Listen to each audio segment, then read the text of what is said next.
Hey folks, welcome back to the Wikipedia world, and I am Abhinay Gupta. And today again we will continue with the Securities and Exchange Board of India Act 1992.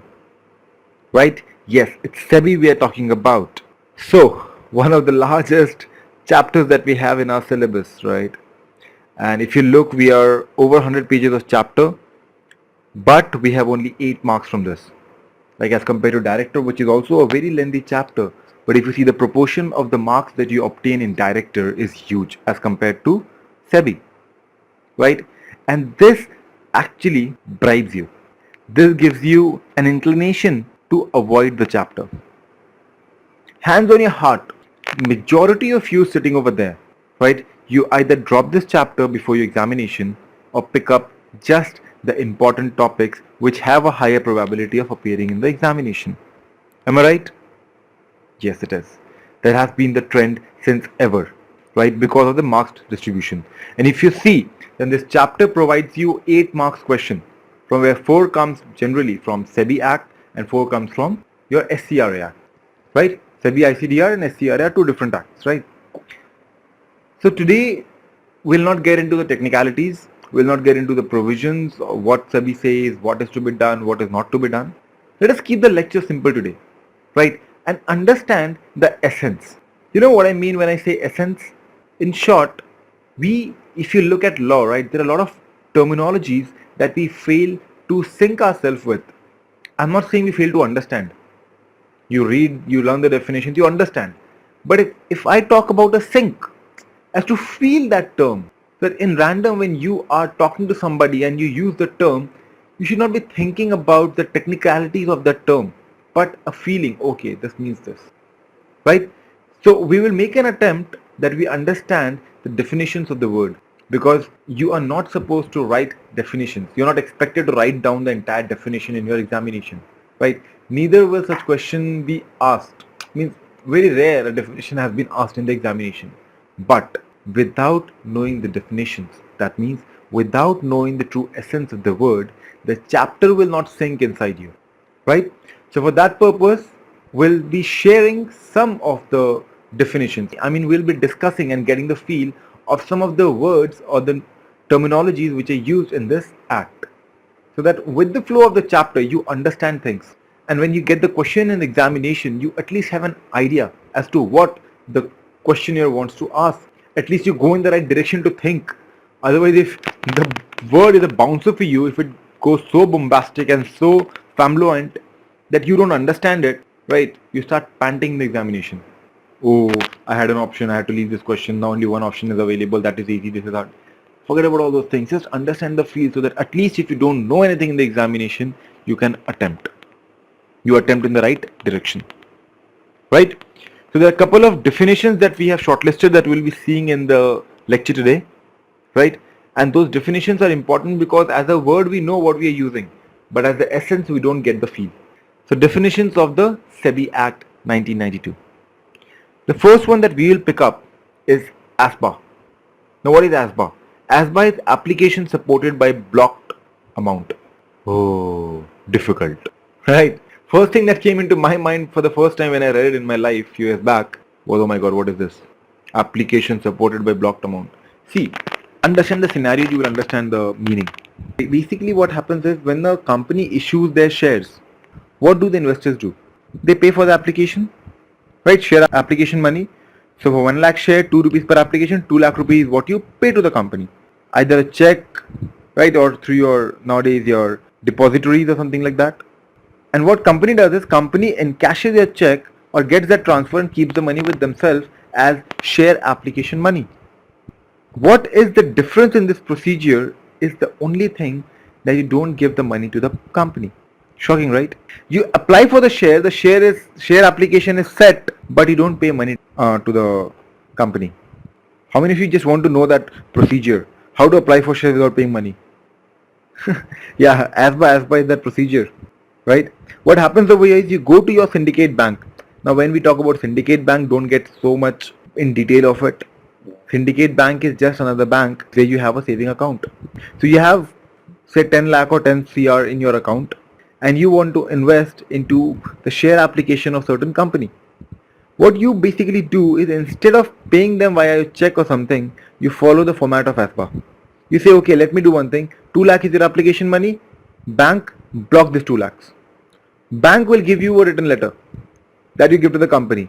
That listen company, the day you pay or the way you deliver, the day you deliver those application shares to my client, right? I'll pay you the money. The money is safe with me. I have blocked the money. Why do we use the term blocked? Is because if you have 10 lakh in the account, 2 lakhs will be unusable for you after that. Why? Because that is blocked by the bank, which will be paid to the company the day the shares are disbursed. The shares are shifted to your account. If that hasn't happened, you can reconvert it and get into your own pocket. So are you getting the point, getting the essence? So Asba is not a very challenging and technical term, but yeah, let us also read the definition. So application supported by blocked amount, Asba, means an application for subscribing to the public issue or right issue along with an authorization to self-certified syndicate bank to block the application money in the bank account itself, right? So your money is blocked in the bank account, may it be for a right issue that you are receiving because you are the member of the company already, or the public issue that you are subscribing. So whatever it is, this is it. Now are you clear with the term? Helps you to think? Next, anchor investor. Anchor. The word gives me the shape of the anchor of the ship. You also have a brand anchor with the same logo, the anchor of the ship. Now if you relate to anchor investors, it's an entire huge ship. But when that ship enters the harbor, right, the ship is put at halt, either inside the harbor or somewhere even in the sea, with the help of that anchor. They drop the anchor in the water, the anchor goes down, stucks itself somewhere, and the ship goes stagnant. So whatever the size of the ship, what holds the ship is the anchor. So I think that is where they picked up the term anchor investor, right? So anchor investors, if you see, are nobody else. They are institutions. They are the qualified institutional buyers.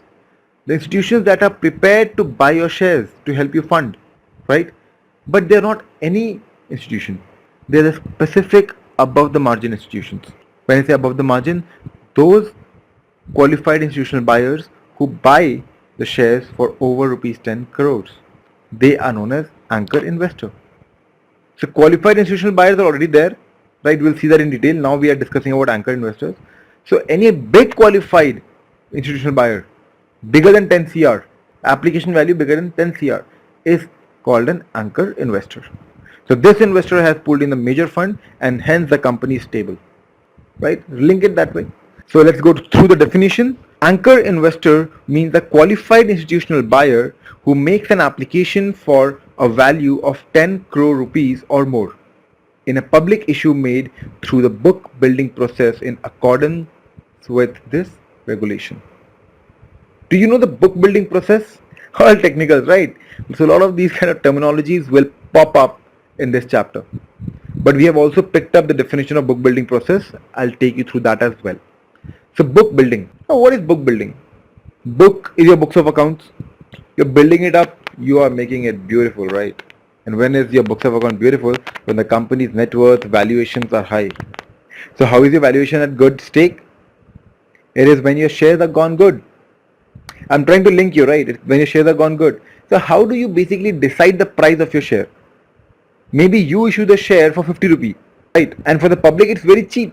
Where is the value of the company? 50 rupees share, let's subscribe for that. And since large demand occurs, your value increases. But your majority shares have gone for 50 that they sell now, right? Now suppose the same share you issue for 200 rupees. People say it's too huge. 200 rupees is beyond. Who will subscribe? And you don't get major subscriptions. Again, even that's a challenge. Why do you take less? Why do you don't take at all? Right? So book building is a process by which you actually determine the price of the share that you are issuing. Right? It stabilizes. You get to know. The detail about book building we'll discuss because we have an entire topic of book building. Right? Like who is the book runner, what does the book runner do, and then what is it you collect, where do you save the money, right? What is the range that you fix? Between the range you get an amount. What do you do with the people who have paid more? What do you do with the people who have paid less? A lot of criticalities will come up when we are discussing book building as a topic. Now we are just discussing book building as a definition, right? So book building means a process undertaken to elicit demand and to access the price for determination of the quantum or value of specified securities or Indian depository receipts, as the case may be in accordance with these regulations, right? Then they undertake to elicit the demand, and then with the help of that demand they access the price as to what price should be fixed. Getting the point? That is book building. Building up the value of your share with the help of a book runner, basically. Right? Now a new terminology popped up, book runner. Let's see what a book runner is. So book runner means nobody but a merchant banker who is appointed by the issuer to undertake the book building process. So this is the merchant banker who takes that money, saves it, right? And then after a price is decided by a book building, whatever extra has to be given back, they give. Whatever extra has to be collected, they collect. But they manage the entire fund during the process of book building, right? So they are termed as the book runner. Again, relate the term. They're running around. Hey, all of you, like you gave a base price and top price of 80 to 100, right? And price stabilized at 90. So everybody who paid 100, you'll be running behind them. Take your 10 rupee, take your 10 rupee. And everybody who paid 8, again you'll be running behind them. Hey, give me your 10 rupee, give me your 10 rupee. Right? Or in the case of giving 10 rupee, right, where somebody subscribed for 100 and you are giving, maybe you're not running behind them, they are running behind you because you're not giving. Just relate to it. Right? So they are book runners. Next, composite issue. Very simple term. It's not a single issue, it's a composite issue. That means the issue that you make to your people plus the issue that you're making to the public. It's a composite issue. Right now, for example, you had share capital worth rupees 15 lakhs. Right? Now you're issuing more share capital, and this time the company has gone huge, so you are planning to issue a huge share capital. But when you considered the bandwidth of the people who are already the members, you saw they are not in a position to buy all my shares. What will you do? Will you wait? No, please go earn and come and please buy my shares. No, you'll not do that. What is your next step is to issue the remaining share to the public. So what you're giving them is their right issue because they are an employee, they get this share at this price. Otherwise the rest of the shares goes to the public. So when you make such kind of an issue, where you issue shares to your own people plus you issue share to the public, that is known as composite issue. Keep it as simple as that. So composite issue means an issue of specified securities by a listed issuer on public cum right basis, wherein the allotment in both public issue and right issue is proposed to be made simultaneously. Right? So you're issuing public to the public, you're giving right share, that means to your own people, simultaneously. You are opening up the issue for both of them equally. That is composite issue, as defined by the SEBI Act 1992. Clear with it? Let's move forward. Convertible debt instrument. Accountancy, right? You all know this terminology. So convertible debt instruments are debentures, but specific convertible debentures. Debentures that can after a certain period of time after their lock-in be converted into shares. Right? You give that option to the debenture holders. There are convertible, non-convertible debentures. The rate of return that you give it to them is also different. Right? So the convertible debentures are called convertible debt instruments. So let us see the definition. Convertible debt instrument means an instrument which creates or acknowledges indebtedness and is convertible into equity share of issuer at a later date or without the option of the holder of the instrument, whether constituting a charge on the asset or the issuer or not. It means it's an instrument which creates or acknowledges indebtedness, right? Plus that indebted instrument, which is the debenture, is also convertible into equity share. It will become the equity share of the person who is holding the debenture, but on a later date, or even without the option of the holder of the investment, whether constituting a change in the asset or the issue or not. Got the essence? Because you don't have to write the definition, so don't mug up the definitions. You just have to understand, because whenever we are referring to it in future in the chapter, you can relate to it. Right? We can cut short on explaining things at that point of time, because these things will be repeated over and over, and I'll have to repeat it in every class. So better, let's do it and sort it once and for all. Convertible security. What is the difference? All securities which are convertible In the previous, we saw all debentures, which was convertible. So when we talk about all securities, means we include both debenture as well as preference shares. That's it. Keep it simple. Don't complicate life, right? Life is chill. Keep things simple. So convertible security means a security which is convertible into or exchangeable with equity share of the issuer at a later date. Same, almost, right? Now next, where the changes is with or without the option of the holder of the security and includes convertible debt instrument and convertible preference share. That's it. It is the same convertible debt instrument plus preference share. It becomes convertible security. Okay with that? Next, if you move on, okay, a one-pager definition. Designated stock exchange. Stock exchange? You know what is stock exchange? Stock exchange is a place where you trade your securities. Where you exchange your shares for money. That is stock exchange. Your stocks are exchanged over there. As simple definition as that. But what do you know by designated stock exchange? We know Bombay Stock Exchange, we know National Stock Exchange, we know Allahabad Stock Exchange, we know a lot. The multiple states have stock exchange, Delhi Stock Exchange you have, a lot of stock exchanges. NSE, BSE are the top two. Registered, right? Guided by SEBI. Plus, they are the most popular ones. But that is NSE, that is BSE. What is DSE? Means designated stock exchange. So designated stock exchange are those stock exchange where you have decided to list your shares.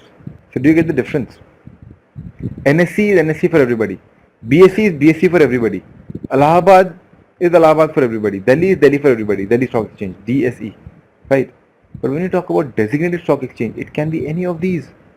It depends on the company whom to designate. So I designate this stock exchange that this stock exchange will issue my shares.